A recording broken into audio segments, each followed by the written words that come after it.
I want to welcome everyone to the Media Roundtable podcast. This is a special edition because we're going to give you something that most people don't get to hear. We're going to let you get another free sample of our Chief Audio Officer Summit this year, where we had the largest leading brands in the space who hold this whole place together. And to kick off the summit, I was joined by my partner in crime, Connor Doyle. Now, just picture this beautiful sunset, Terranea Resort, sunny Southern California. And we had two very powerful guests come to talk about something that doesn't get enough airtime, and that is the power of independence. Independent creators are really what built this whole ecosystem. They're what stood it up. And the biggest shows that you probably listen to most likely started as independents. But it's important that we give them some love and shine light on them because they are really the beacons of free speech, of independent thought. And it's important that we not only have great big platforms and networks for people to sign on to for tens or hundreds of millions of dollars. We need to support those independent voices that are trying to maintain their independence. So we had two of the leaders come in, two names you might have heard before. Maybe you've heard of Stephen Bartlett from Diary of a CEO and Ben Shapiro from the Daily Wire, two names you've likely heard of if you have been paying any attention to this industry. So if you care about this industry, you will care about this conversation. And I can't wait for you to take a listen. Here we go.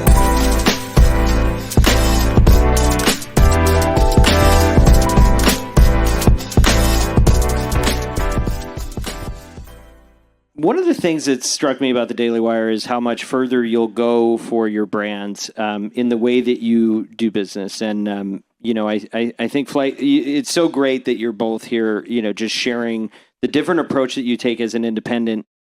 What are some of the things that you see your company doing for brands or you're doing individually that you don't see when you check out other shows?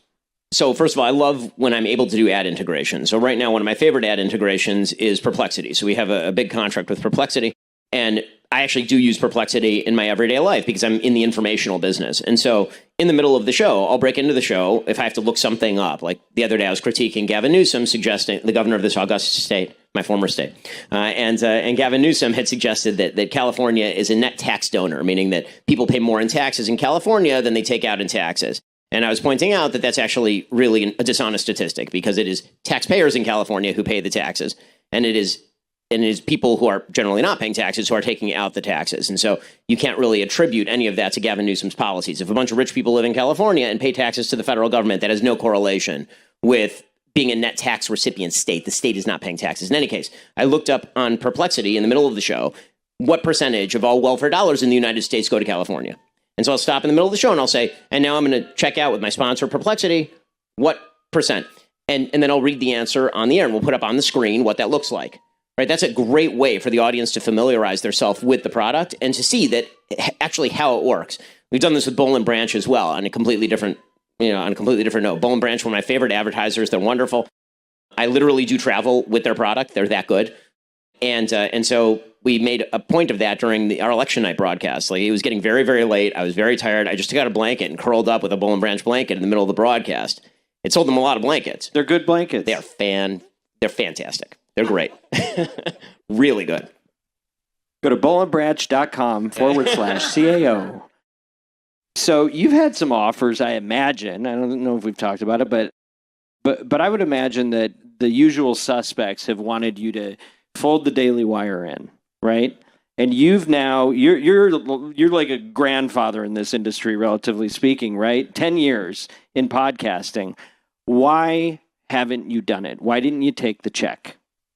Well, if I were a host alone, I might think about it. But the reality is that I'm not a host alone, right? We built an entire company off the back originally of my brand, but it's now a much larger company than that, right? Our hosts include people ranging from Matt Walsh to Jordan Peterson. It includes, we recently signed Isabel Brown, Michael Knowles. So we've built the brand out to include a wide variety of content, which is why the company's a lot bigger than just me. One of the things that we wanted to do in the early years was ensure that we weren't a one-car crash company, right? If I got hit by a car, then not everybody lost their job all at once. And so, by the way, policy genius. Anyway, the reality of building a company means that it's very important to keep the independence. And so I think that's the real reason why. We always had bigger aspirations than for me to just be a show host. Okay, this is where I want to hear from both of you. We've talked about the things you get out of staying independent, right? But beyond the money, what is the price that you pay for being independent? What are the challenges that you have to face off with? And I'd love to get both of your perspectives on it. But the things that you have to overcome because of the decision that you've made and the offers that you've said no to. I mean, the most obvious one is just peace of mind. Meaning, obviously, when you're the person who's responsible for 250 employees, then you have to make the call every single day as to, whether some people are going to keep their jobs, lose their jobs, if the market goes up, if the market goes down, if it suddenly becomes soft, if people turn off politics for several months because an election is over and now it's the summer. That sort of stuff has real ramifications. So just I would imagine that the stability of just receiving a check in the mail without having to think about that very often must be incredibly comforting. Also, in the space that I'm in, it's not just that the business is volatile, it's that politics itself is incredibly volatile. And so, obviously, the old Yiddish curse says, may you live in interesting times. And we certainly are getting the old Yiddish curse, right? We're living in very, very interesting times, which is good for our business in one way, meaning people want to listen and hear what the hell's going on. And it's very bad in another, which means you can wrong foot yourself so easily in this moment when everything is incredibly volatile and when all the lines are being erased and redrawn almost every day like an Etch-a-Sketch. And so because of that, the amount of time and worry that you put into everything that's being said on your platform, every development, every tech development, the lead time on what you're doing, like all these elements, they keep you up at night. I mean, this is the thing that I think we all understand because we're all in business is that actually, being in business, far from being solid and easy, it's incredibly difficult just because if you care about your employees, if you care about the people who work for you and what you're doing in the world, you're losing sleep for sure. Yeah, I agree with everything Ben said, and what he was describing is just the difference between being a founder and an employee, right? So there's trade-offs you make, and one factor in those trade-offs is you're going to have to bet on yourself and take a greater share of the sort of risk equation. But for that, the upside potential is increased. And I think the other part of your question, which is what do you lose about the point of independence, is I just really love doing this. So I want to be able to do this for the next 30, 40, 50 years of my life. And in my first iteration of my career, between the ages of 21 and 27, when I built that business, I gave up so much control that at some point, other people made decisions which influenced how much I loved showing up and doing it every day. So because I found something in my life that I actually want to do for 50 years, I've learned from that to keep control of that thing in my hands, which might mean doing 3 episodes a week, or it might mean doing 1 episode a month, depending on what I've got to do to stay in love with this. But I want that control. And I actually think for my advertisers, for my partners, for my team, it's in everyone's interest to make sure that I can control at least my show to the point that it stays my ikigai. That's the kind of way that I look at it. That Japanese proverb of something you find that's like remunerative, you're good at, it serves the world. This was my ikigai. And actually 5 years ago when I was running that company and it was publicly listed, I said that my last dance in my life would be building a media company. And so I know for sure that I'm going to design this company in a way where I can do it for 50 years. And that is independence. But with that comes, as you say, betting on yourself, which I'm fine to bet on ourselves.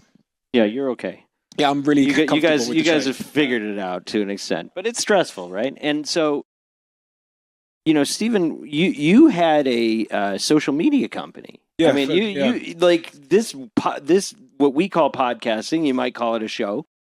You might call it something else, but there's something.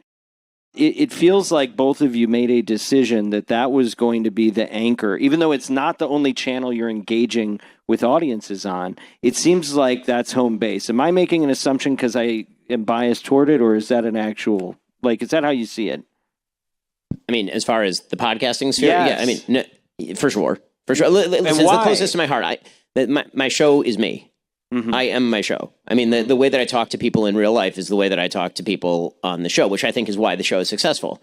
I think that the shows that aren't successful are the ones that are not like that, where suddenly you become mannered and you can tell the inauthenticity. I think the podcast medium is amazing. It's stripping away inauthenticity. That's why I think people really like it so much. But yeah, I mean, that's the thing that still gets me up every morning. It's still where I spend the majority of my time. It's why there's a division in our business and how it's run, right? I don't actually have a formal title with my company. I'm a co-founder of the company, but I'm not a president, CEO, or COO, right? We have people who do that. Well, and you got books, you write articles, and you use all the mediums, right? But what is it that you feel like this does that others do not? Well, I mean, I will admit that I do love writing. I love writing. I love writing, but because I like sitting and contemplating and listening to Brahms while I write. But that's a different thing. Don't we all? I'm a violinist by original trade. But what this allows me to do is speak into the thing that people want to hear.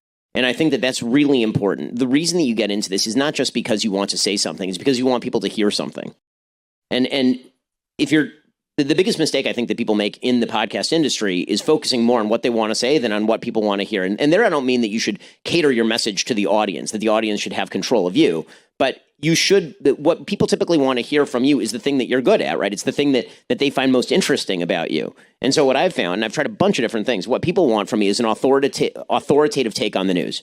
More than anything else, when people are very, very confused about what's going on in the world, because my show is an information-first show. If you listen to it, despite all of the actual stereotypes about the show, the actual show is extremely information-heavy. That is always my fallback position. This is something I learned from talk radio, right? When you're on talk radio and you're talking for long periods of time, there comes a point where you run out of things to say. And you look, and it's dead air, and there's still a clock running. So where do you go? So every talk show host has a place that's like their safe space where they go. For some people, it's making jokes. For some people, it's anger. They ratchet up the volume. For me, it was always information, like more information, more information. And it turns out that that's actually what people want from me, is to give information and authoritative takes. And so this is the place where I can do that. And it allows me, it's a window into everything else I want to do. I know more about things because I have to learn about things in order to speak authoritatively about those things. I have to read 4 to 6 books a week just so I can speak about the things that I want to speak about. And so I take what I do really seriously. I think there are a lot of people in my industry who don't, and who are, without criticizing specific names, who engage in conspiratorialism because for the sake of that, and because it's fun, and because it's cotton candy. And I don't like that because, again, I think that's not what it's for. And me? Oh. Yeah, the medium. I think the once upon a time I was making when I was running my marketing company. I was making Facebook watch videos that would do tens of millions, or I remember the furthest reaching was 33 million views, and it was a 2-minute viral video back in the Facebook viral days. And if I would go out on the street or I would speak to my friends, nobody ever mentioned them. I never went outside, even though those 2-minute videos were doing tens of millions of views. And no one ever came up to me and said, I love those surface level viral videos you're doing. And then because of that, because I could see that the world was going more ephemeral, the media was getting shorter and shorter. It was still at that time quite polished. I believed that poles rise together, which is when digital music explodes, vinyl records come back in. And in terms of supply and demand, I think there was a growing absence of depth. And that's actually the space that Joe Rogan was occupying. He was occupying that more deeper, a stronger parasocial relationship, longer form. So that's why I started the Diary of a CEO. And in that first episode that did 1,000 downloads, mainly my friends and team members, I got more feedback than anything I'd ever done in those viral Facebook videos. And for me, I enjoyed it more as well. And those two factors of depth and enjoyment, like depth, you could as a proxy for the word like impact and enjoyment, are the two signals to follow in life. So I did that. I stopped my Facebook page, which had 1 million followers, didn't post another video, and focused on the Diary of a CEO. And I think about this all the time with the future of media. I think, what are the platforms at the moment and channels offering the greatest depth and the strongest parasocial relationships in a world where AI has entered the room, and it's going to make it really, really easy for a kid in Yugoslavia to make video and audio now. So if there was ever a moment where depth and parasocial relationships to another human being are going to be more important than ever before, it is now. And so as a side thought, that's mulling, and I was actually talking about with Caroline before I walked on the stage, this is why we're seeing such success with streamers. I was with a streamer the other day, and I was like, so tell me about what you do. He was like, so what I do is I wake up in the morning and I turn the camera on. I was like, then what do you do? He goes, like, nothing. I was like, so how long do you sit there? He goes, 8 hours. And I'm like, so what are your audience doing? He's like, 18. I was like, what are your audience doing? He goes, they're sitting there with me. And so what do you guys do? We watch, sometimes I'll put on Judge Judy because there's no IP rights on that on YouTube, and we'll watch Judge Judy together. I'm like, so how many kids are doing this with you? He's like, 170,000 tune in at the same time. I'm like, this is the extreme example of what I'm talking about with depth and parasocial relationships. Then you see Speed or Kai Sent go out in the street and there's 100,000 kids in the fucking street because they have the strongest parasocial relationships and the most depth.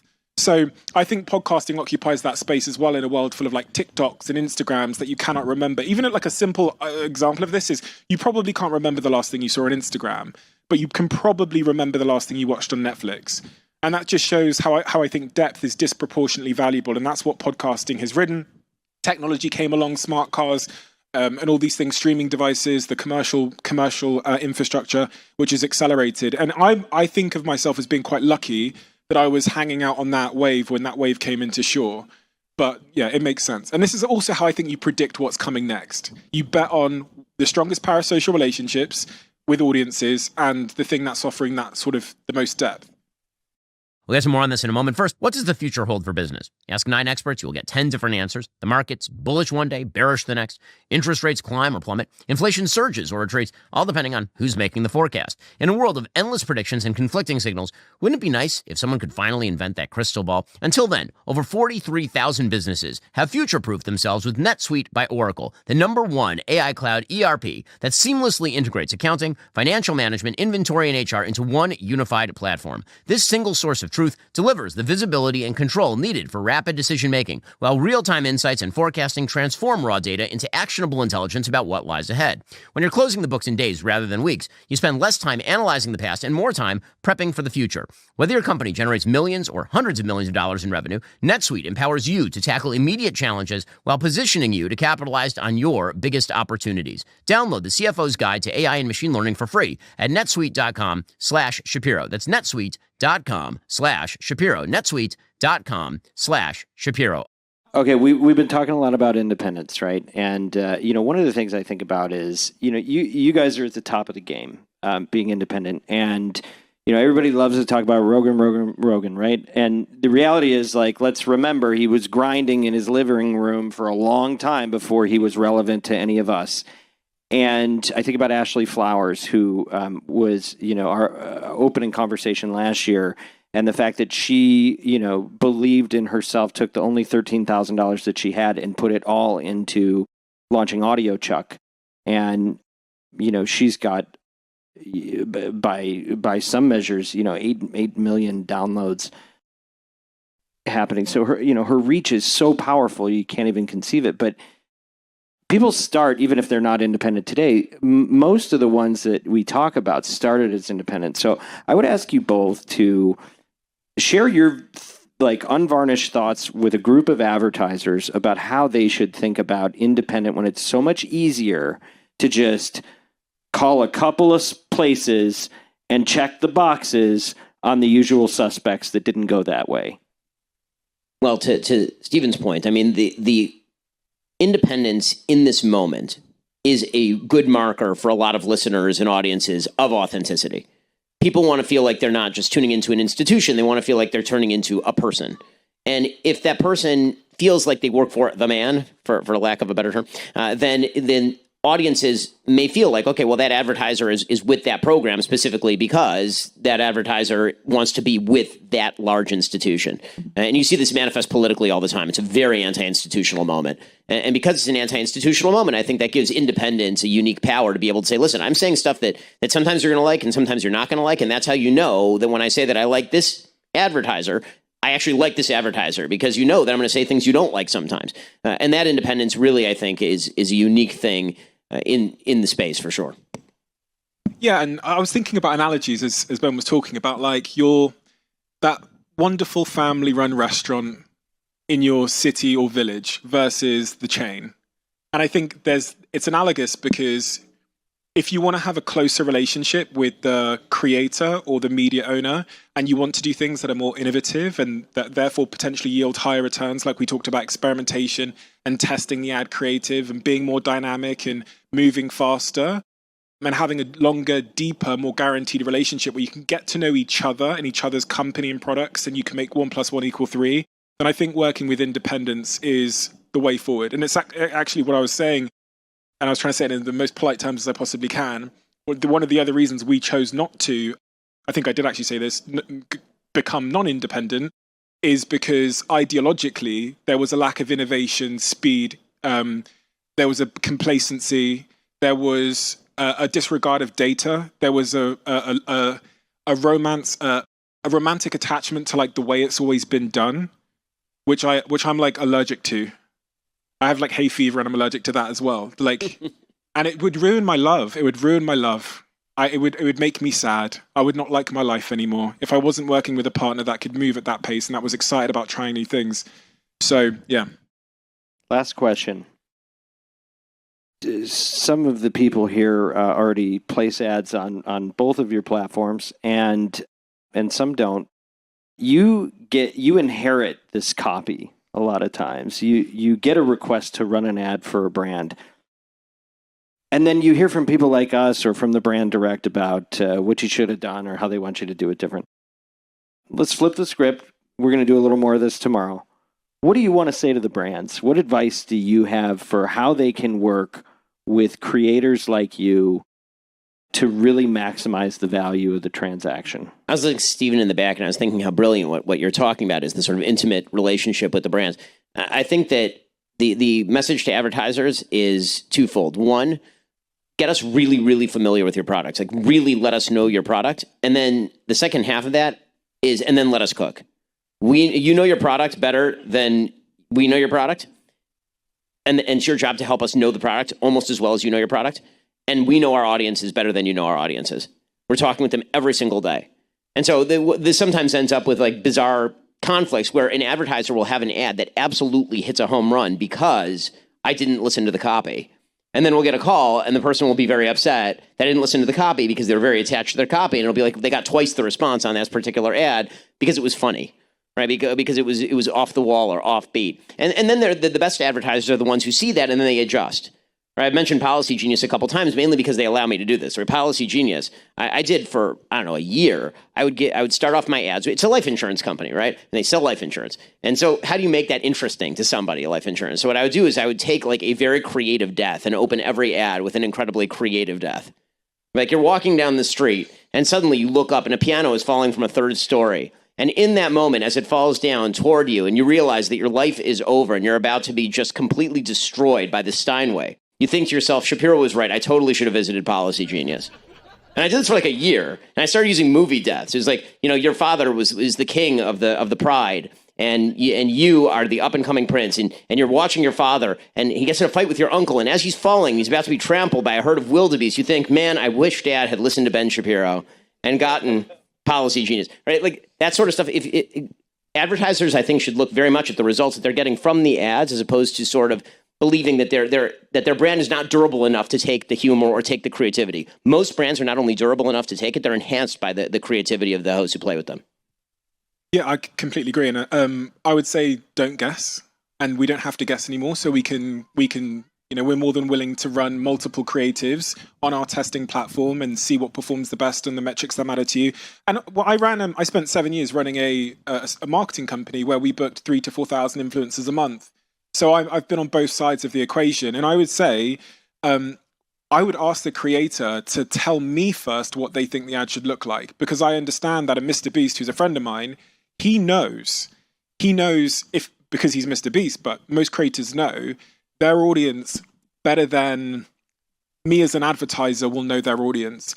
And also, if they're really close to their audience in the back end, which they probably are if they've grown big, they really, really, really want to make a great ad which isn't going to cause their audience to leave. Because if 5% of my audience leave because I ran an ad at minute 32 in my episode, that negatively compounds and might mean that I don't get recommended on the algorithm. So our interests are fundamentally aligned. And I wished, if I'm being completely honest, I wish advertisers would come to me and say, Stephen, this is our business. I wish they'd show me their business, everything about their business, what their objectives are, and say, Stephen, you spent 15 years making adverts. You spent 15 years working 7 days a week obsessing about audience and retention in the first 5 seconds and drop-off rates and all these crazy things. What should this ad look like on your platform? And can you make it and show it to us? And I would make it, and I'm more than willing to make yours as well. And I'm willing to test both of them before they go into our media on any metric you care about. And then, you can decide. because I think that the data would shout so loudly that you would ultimately want to go with our version. We've actually, just to close off on this point, I have a second channel called Behind the Diary, Parasocial Relationships, building a bigger audience. It's behind the scenes. It shows my life. And Will is running it with his team. It's just hit 250,000 subscribers today. And the advertisers on that channel, we said from the start, let us make truly exceptional ads. So Descript are one of our partners. I probably wasn't supposed to say that. And Descript's really easy to use. I love it. I've used it for a long time. So I'm going to jump out of a plane and use Descript in the air before I hit the ground from 13,000 feet. And we're going to, that's the ad that I wanted to shoot. Now, typically, you get like a 30, 60 second host read. I don't think I'm going to lose a single person when I jump out of that plane. We will see. And when I get that data back, I'm willing to show all of you that that was a much better way to sell Descript subscriptions and also retain my audience till the end so my AVD is nice and high. And that's what you don't get with programmatic. I just want to say, guys, thank you for your generosity. Thanks for your independence. Thanks for showing how much passion you can really bring to advertisers in this marketplace that's so rare in the world that we live in. So thank you. Thank you so much. Thank you so much. Thank you, Ben. Thanks, guys.